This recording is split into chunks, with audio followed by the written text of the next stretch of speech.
Bismillahirrahmanirrahim. Assalamualaikum warahmatullahi wabarakatuh.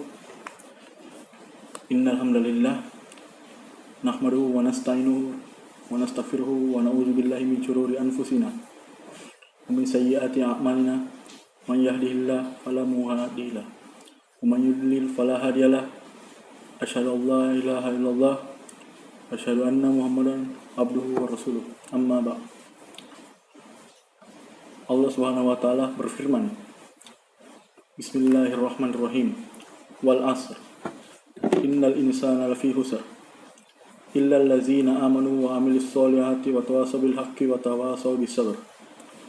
Yang artinya, demi masa, sesungguhnya manusia itu benar-benar berada dalam kerugian kecuali orang-orang yang beriman dan mengerjakan amal saleh dan nasihat menasihati supaya menaati kebenaran dan nasihat menasihati supaya menetapi kesabaran.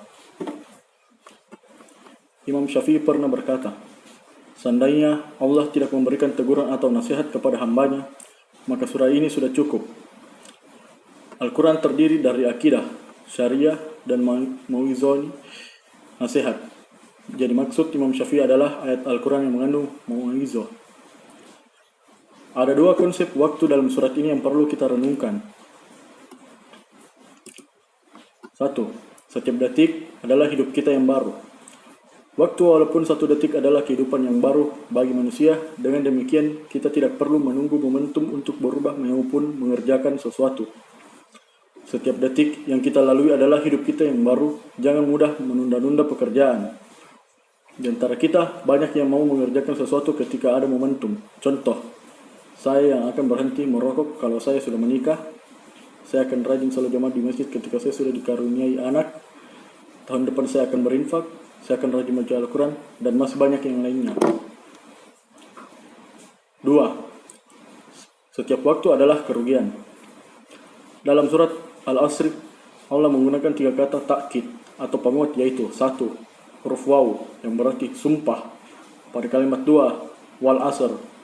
Huruf inna artinya sungguh pada kalimat 3. Innal insana. Huruf lam takkid pada kalam lafi khusr.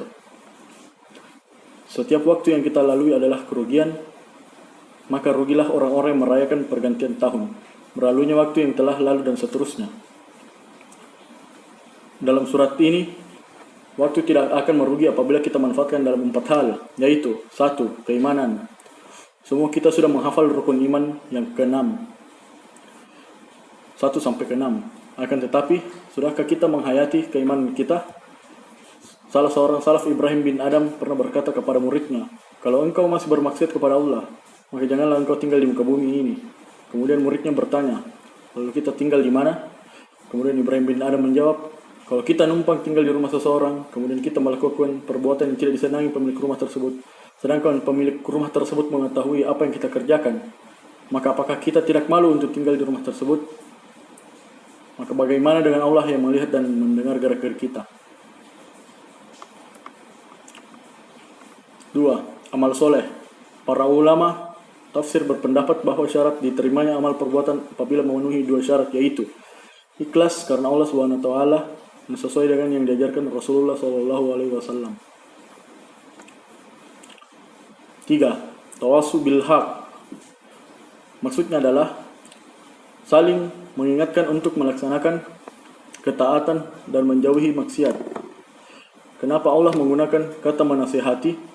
Untuk melaksanakan kebenaran, bukan menggunakan lafaz membuat orang menjadi benar, dan senantiasa melaksanakan yang hak, karena hidayah adalah di tangan Allah.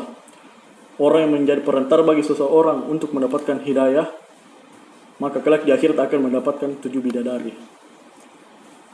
Dan yang terakhir, tawasaw bis sabr, yaitu saling menasihati untuk senantiasa bersabar. Sabar ada 3 tingkatan, yaitu sabar dalam melaksanakan ketaatan, sabar dalam meninggalkan kemaksiatan kepada Allah SWT, dan sabar dalam menghadapi ujian. Kenapa sabar dalam melaksanakan ketaatan menempati tingkatan paling tinggi? Karena untuk istiqomah dalam ketaatan harus melakukan 2 hal, yaitu menghindari hawa nafsu dan mendatangkan semangat baru untuk melaksanakan ibadah. Kalau kita istiqomah atas kesabaran pertama, maka tingkatan sabar kedua dan ketiga akan mudah kita lewati. Wallahu a'lam. Demikian ceramah singkat saya. Assalamualaikum warahmatullahi wabarakatuh.